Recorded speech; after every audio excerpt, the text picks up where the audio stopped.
He was buried in Dean's Grange, and when the German government set up this graveyard here, for many years they resisted exhuming his body and putting it there. But eventually in the 1970s, at the continued kind of pressure from his family, they did quietly exhume his body, and it's now in the military cemetery. I happened to ask a member of the German embassy staff not too many years ago, could he find out for me why ghosts were going back and why they wouldn't allow his body to be moved here. And the word that came back was that it was discovered after the war, going through all papers and so on, that in addition to being in the German army and a spy and so on, he had been an active Nazi and he had questions to answer about particular issues. Now, that would have dawned on Gertz when he was told you're going back straight away at the behest of the German authorities, and he committed suicide. Now the second fella, whose name escapes me, but he was an unfortunate devil in the sense that around 1942 he suddenly appeared in Castle Townsend, which is way down in West Cork. Now where he came from, how he got there and so on, and he called in to the local priest. He told him a little lie that he was a Czechoslovakian national who had been trapped here at the outbreak of the war, and he was trying to get work and so on. This would have explained the accent, the guttural accent, the fact that he was Czechoslovakian and so on. The priest bought it and gave him a few quid, and he walked out of the priest's house into the only shop in the village. He bought a loaf of bread, milk and cheese, and had the misfortune, as he was leaving the shop, to bump into the local guard who got, oh yeah, you're Czech, so on. And something twigged in the guard's head, and he said, would you mind emptying his pocket? And out came a Luger pistol, a compass, and a silk map like a scarf of Ireland, and the guard said, oh yeah. So he said, look, come down to my place. So they went down to the guard's house. The guard told him to sit there while he rang Cork to see what to do with him. It was all very friendly, and the worst that would happen to him would again to be interned in the Curragh, where he'd be well looked after, and his war was over, all his worries were over. But in those days, of course, to ring Cork, you had to have the wind-up thing, and it took a while. So he asked the guard, while this was going on, could he eat the bread and cheese and drink the milk because he was hungry, and the guard said, far away.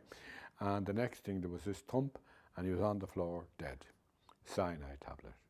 Foolish man, really, but he probably didn't realise he was in a friendly country, you know. It was built originally as a British military barracks, this main building that we're in.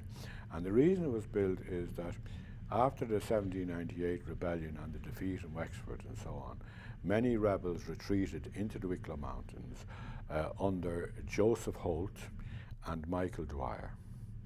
Now Holt surrendered after about 4 or 5 months, but Dwyer held out for 5 years and was constantly harassing local landowners, the British and so on. And in those days there was no road through the Wicklow Mountains. So by 1820 they decided, look, it's a waste of time being here. So they closed down the barracks and they left. And the barracks lay dormant until around 1858, when the first of the reformatory acts came in. After the famine in Ireland, which finished around 1850, there was a lot of delinquent children around, you know, and petty criminals and so on. And it was decided to set up reformatories. Now we all know the story of the institutions and the abuse and so on. This place was the first of those reformatories. And the Oblate Order of the Catholic Church undertook to run it and so on. So things happened which shouldn't have happened.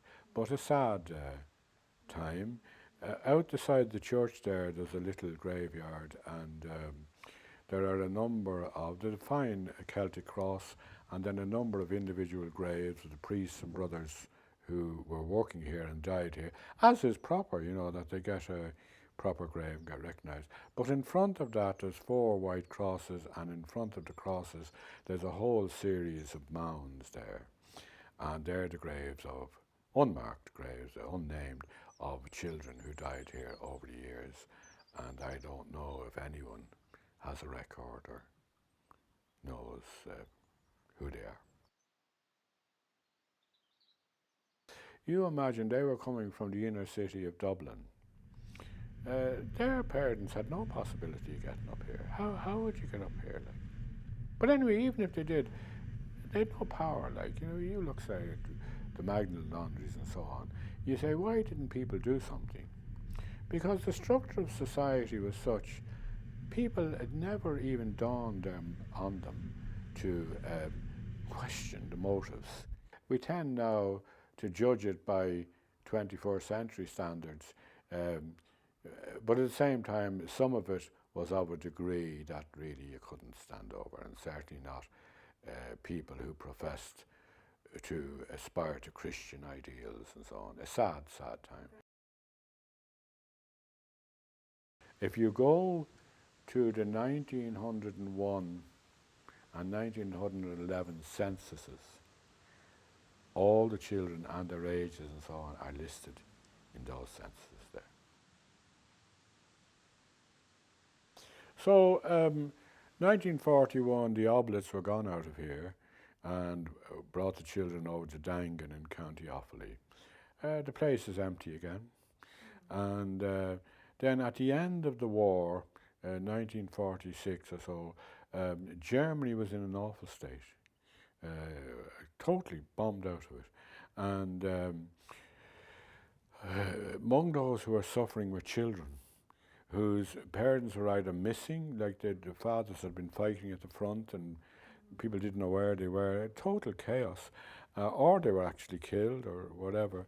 And there were people here, I mean, this country has a tradition of kind of charitable organisations, even today, like you've Goal and you've Concern Abroad, and much way out of proportion to the size of our population. There was a group of people got together and they wanted to be able to do something, and they came up with this thing of bringing children over here who were displaced children from Germany and keeping them here for a period of time until either parents could be found or things settled out. But it was also the fact that children were starving. So there was a fund set up called Save the German Children Fund. And, you know, there's copies of ads in newspapers at the time and so on. And they started gathering money and they started discussing with the government. The government said, yeah, okay, fair enough, and offered them Glencree as a reception centre.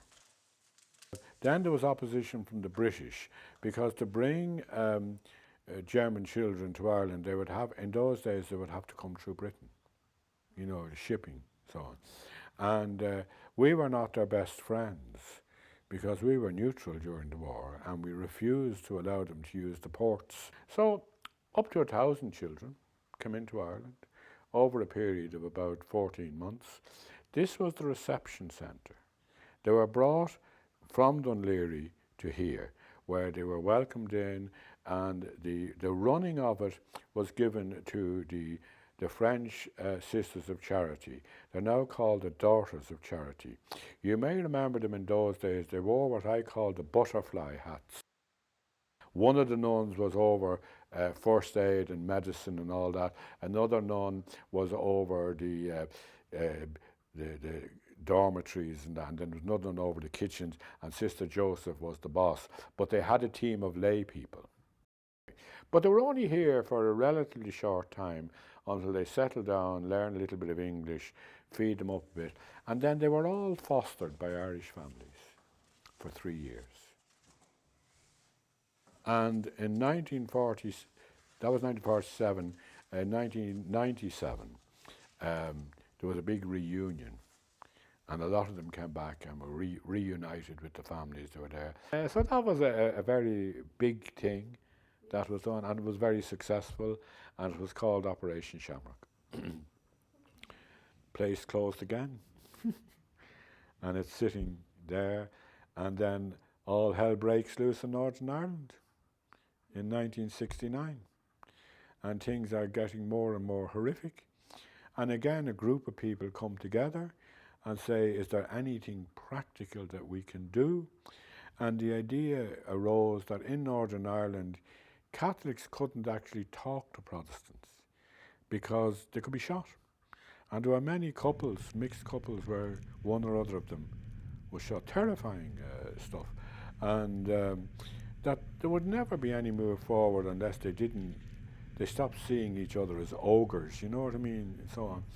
So the idea come up of having a centre of reconciliation where people from both communities could come down, A, get respite, get a break, and B, begin to talk to each other and realise that, well, they're not.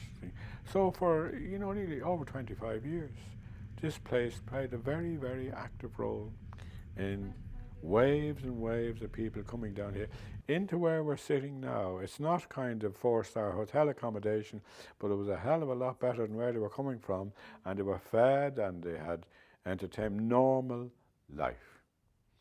And, it played a huge role. It also played a role in meetings of people and so on, some of which will never be mentioned, never recorded, would probably be denied. If you were looking for somewhere where people of opposing sides could quietly meet and thing, you couldn't get better than this, Now, since the Good Friday Agreement, that need is gone.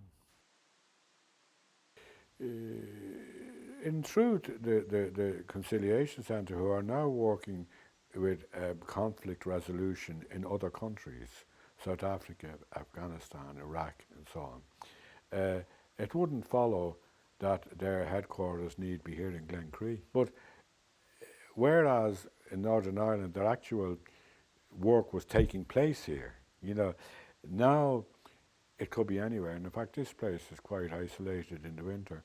So it's half closed, this end of it. But, this place has died and resurrected itself 3 or 4 times. So somebody may come up with something, but an awful lot of money has been put into this place, and it would be a pity to let it go.